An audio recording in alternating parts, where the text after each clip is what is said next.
People are always asking me, Scotty, I want a good SUV, but I don't know. Should I get a hybrid SUV or a normal SUV? I'm going to show you the differences on this 2010 Toyota Highlander hybrid. Of course, the basic vehicles are the same. They got all kinds of room inside, in the front, in the back, and in the trunk. Pop everything down and fit a whole bunch of stuff in there. And yes, the hybrids get better gas mileage because, like a Toyota Prius, they have a gasoline engine, but they also have the hybrid synergy drive. Only in this case, it's a V6 engine and has more horsepower to begin with, so it bumps the horsepower up a lot more than the little Prius. A regular modern V6 Highlander engine, gasoline, puts out about 270 horsepower. When you add the hybrid, to 306 horsepower. You get a little bit more power, but the level of complexity and expense that goes into a hybrid, I don't know if it really warrants that. Now, this hybrid Highlander gets 27 miles a gallon in town and 25 miles a gallon on a highway, which is decent for a vehicle this size. No great shakes, but decent for the size. While a non-hybrid V6 gets about 20 in town and about 26 on a highway. So on a highway, really, there isn't any difference. So when you consider the extra price you're going to pay for the hybrid vehicle if you buy it brand new, you're paying a lot more money. You're getting a tiny bit better gas mileage.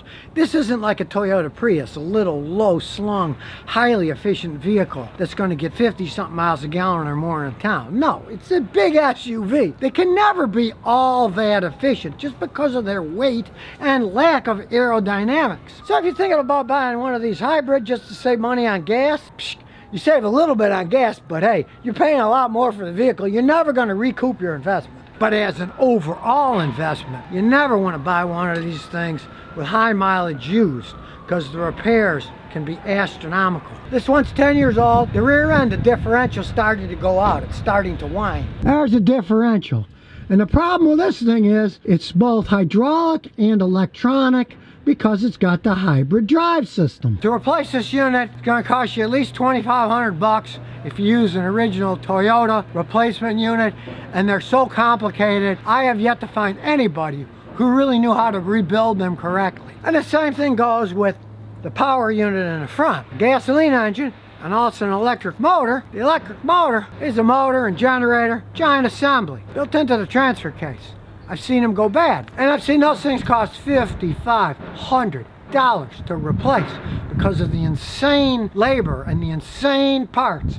And again, I even talked to experts that only work on hybrid vehicles, and they say, Scotty, you know, we tried to rebuild those generator assemblies, but it never held up. We just have to replace them. They cost a lot of money when they go out, and don't be fooled by these remanufactured batteries when they do. Now, I looked up a price on the internet for a replacement battery for this. Oh, only $1,949 for our replacement battery. Now, you might think $1,949 is a lot for a battery. Well, I got news for you. That's not even a new battery. That's a remanufactured battery. If you want a brand new hybrid battery for that, the Toyota dealer sells them. They're $6,800. I'm not making this up. $6,800. But those are real brand new batteries. There's a problem with the remanufactured ones. The remanufactured ones are just that. Realize they're giant hybrid batteries that have a bunch of cells in them, a whole bunch of them. And as they age, let's say I had one the other day that was 20 years old and it was going bad, some of the cells go bad. They have a machine that checks the whole hybrid one at these rebuilding places. And it tells them this cell's bad, that cell's bad, this cell's good, that cell's bad, and they replace the bad ones. But take the case of the one I was working on the other day when it was 20 years old. If they replace some of them, that means that some of the old cells that are 20 years old are still in that hybrid battery pack. And guess what? They're going to go out over time.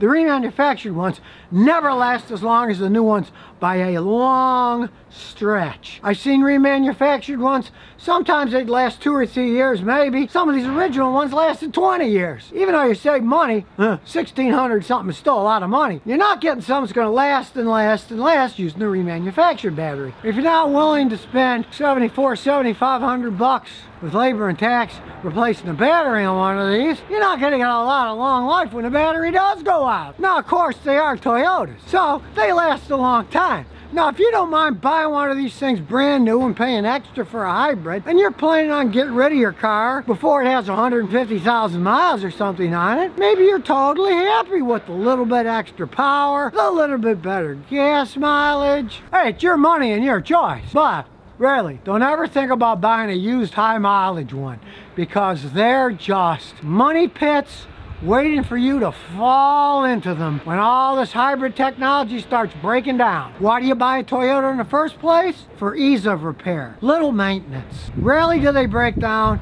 and long life. If you're the type of person like me, 20, 30 years, hundreds of thousands of miles, meh, you should think twice about buying a hybrid. To give you the perfect analogy, the owner of this car, his previous one was a V6 Highlander 2, but it was a non-hybrid. It went pretty much trouble-free for over 550,000 miles.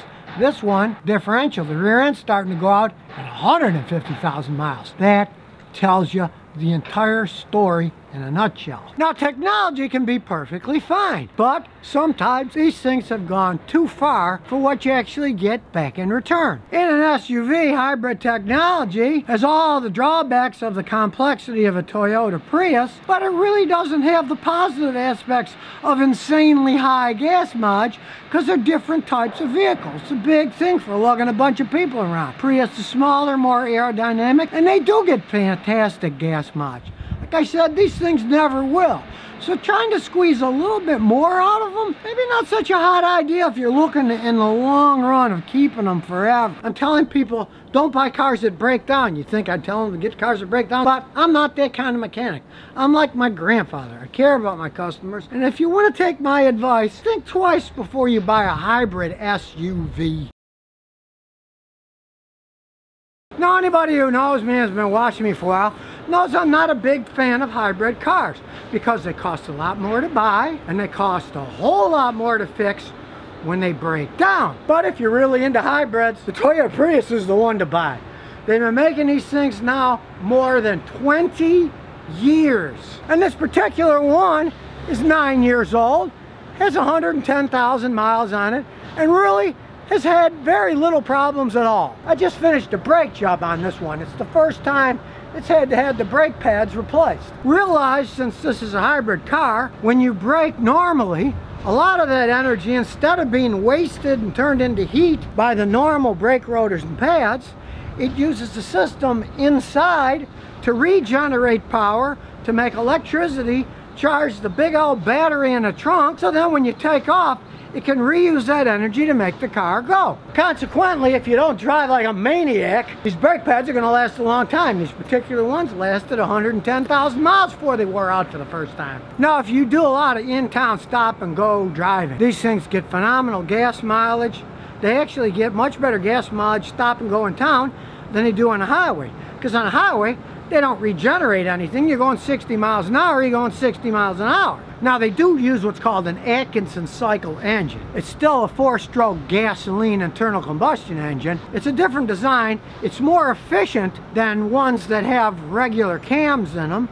They do have less power, but when you're cruising at 60 miles an hour, you really don't care about power. It just needs a certain amount of horsepower to run itself, and no more. So granted, it still gets good gas mileage on a highway, but it gets much better gas mileage in stop and go traffic. So guys that are Uber drivers, taxi drivers, they love these things. Now, if you're the type of guy that buys them brand new, and you don't mind the price, go right ahead.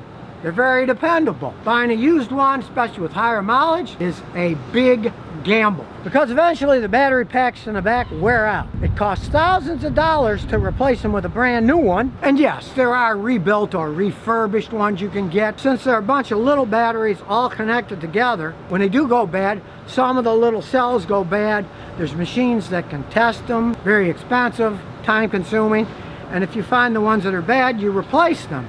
But they generally go bad when they're 7 to 12 years old. If you're replacing some of the bad ones, the old cells are all 7 to 12 years old. And guess what? They're not going to last forever. Put in these reconditioned batteries, maybe they'll last a year or two. But that kind of stinks when you think about it, because if the original battery went 7 to 12 years, 1 to 2 years isn't that good. If you really want to keep one and it needs a battery, my advice is buy a new battery. Don't buy one of these reconditioned ones. They just don't seem to hold up over time. But my main warning about buying a used one is this. There's a generator inside here. These cars don't have alternators on them. Let's say the alternator went bad in my old Celica. Takes me 15 minutes to change the alternator.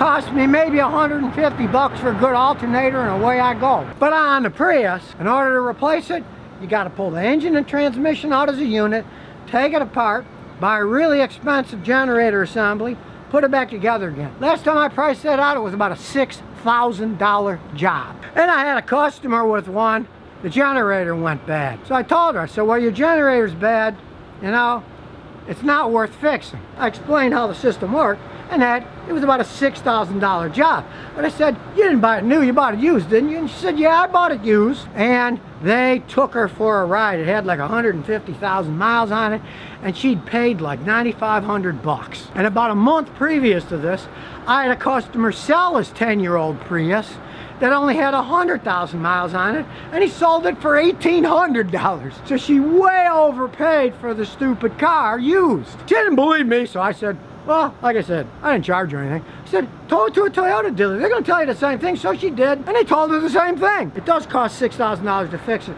but we'll take it off your hands and we'll recycle it, which is better for the environment. They didn't offer any money for the car. I mean, I couldn't believe that one. I called up about 10 Toyota dealers nationwide and said, I got this 10-year-old Prius. Do you buy used Priuses? And they said, sure. But then I said, well, you know, it needs a generator. Every single one of them said, no, we don't want it, and they hung up. They knew that the repair was much more than the vehicle was worth. So if you're feeling in a gambling mood and you want to buy a used Prius, go right ahead. If it runs good, take it to a mechanic like me to check it out. Just don't pay much money for it, because in the real world, when they're 10 years or older, they're worth practically nothing. But like I said, if you can afford to buy one new, if you want to get a hybrid car, the Prius is definitely the one to buy. If you're into electronics, I got every gizmo on earth that you'd ever want. They got all kinds of electronic gizmos you can play with. Look at regenerated electricity. The doors like this have electric mode, economy mode, power mode. And they got lots of room. Even the back seat's pretty big on these things. If you're really into science, look at this stuff. Your kids will get a kick out of it. It's got the speak mode. You can talk to it. All kinds of stuff on it. And yeah, it's a Toyota. So this thing may be 9 years old, have 110,000 miles on it, but really, everything still works on it. This isn't like a GM where the electronics go haywire when it gets old. This 2016 Toyota Corolla, how they can be great used cars, but on the other hand, don't trust anybody when they're selling it to you. This particular one was purchased a year ago. It's a nice looking car. It was purchased at a Toyota dealer. It's the fancy S model with the swanky wheels. And it supposedly went through a Toyota dealer inspection. A while back later, she started driving around. The engine was shaking too much. It isn't shaking now because it was fixed, but the whole engine was vibrating too much. And you could see that one of the motor mounts was broken. Watches all my videos. And he knew he wasn't going to take advantage of it, the dealer. So I said, look, there's something wrong. They said there was nothing wrong, but of course, it's not supposed to shake. It's a Toyota. They don't shake. My old 94 Celica, pretty much a Toyota Corolla body, underneath, engine, transmission. It's only the style that's different. Everything, it's got the same 4-cylinder engine, the same transmission as the Corolla. It's got 240,000 miles on it, and it's 27 years old, and it doesn't shake. So certainly one that's got 30,000 miles shouldn't be shaking. So after hours of haranguing with a Toyota dealer and mentioning my name, they finally got them to replace the mount there, but all the other mounts. And then it stopped shaking. But of course, that gets me thinking. There's no way on earth that a Toyota Corolla with 30,000 miles is going to have broken motor mounts on their own. My whole assumption is that this vehicle at some point in time was in a wreck. The wreck stretches stuff, and then the mounts are going to eventually break because they've been stretched too far. They're rubber in the middle, metal on the top and the bottom. They get stretched too much, then they rip. And when they do rip, then the engine starts to vibrate back and forth. So what am I looking for? Signs of it being in a wreck. Well, you always look around for overspray first, but the first thing I notice here is, check out this bolt. You look closely, you can see it's corroded on the side and the paint is faded off. Right there. See, it's different than the rest. And we go to the other side, we can see this bolt is the same way. That means that since this thing was built, those fenders have been unbolted. Maybe they've been replaced too. But that's a sign sign that the car had been wrecked. Now it's a Toyota Corolla. They're very dependable cars. They haven't had any other problems with it. But that's something that myself as a mechanic is going to notice if I check out a car before the customer buys it. That's why I always tell you to have a mechanic check it out and knows what he's doing before you buy. Since these are bulletproof, it shouldn't have any other problems. But of course, the customer brought it over here because he's thinking, Jesus, something else could be wrong. So out comes my fancy computer. Out comes a fancy scan tool. Nothing can hide from the fancy scan tool. And we plug it in. There it is. It's lit up. It's working.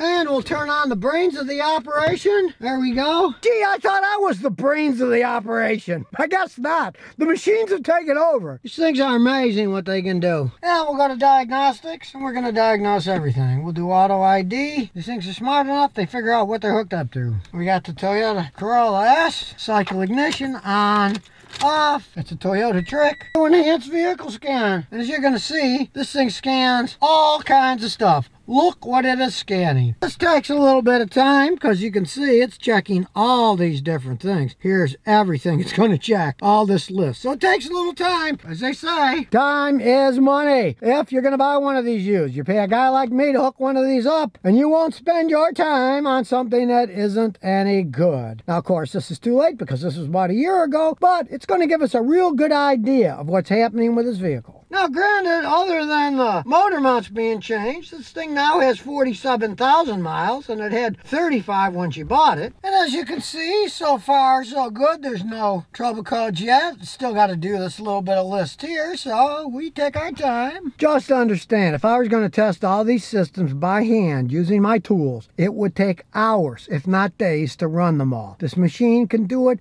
in just 10-15 minutes. It's worth the wait. But now I've noticed something odd. There is the warning for tire pressure monitoring. When I look at tire pressure monitor, it says that there's no trouble codes. That is a giant red flag for me. It should have trouble codes easily from the wreck. It could have messed with the computer system or the wiring. We'll see what else this machine can find. Got 51 items found here and 39 items found here. Now the engine itself is running good. The short-term fuel trim is 0, and then it changes sometimes once in a while a tiny bit. And a long-term is minus 0.78. That's almost 0. And the MAP sensor is correct for the size of the engine. It's about the liter of the engine. There's 59 codes. I'm looking through the mode 6, and you see a green thing it passed. So we're going through all these tests, and so far it shows everything passes.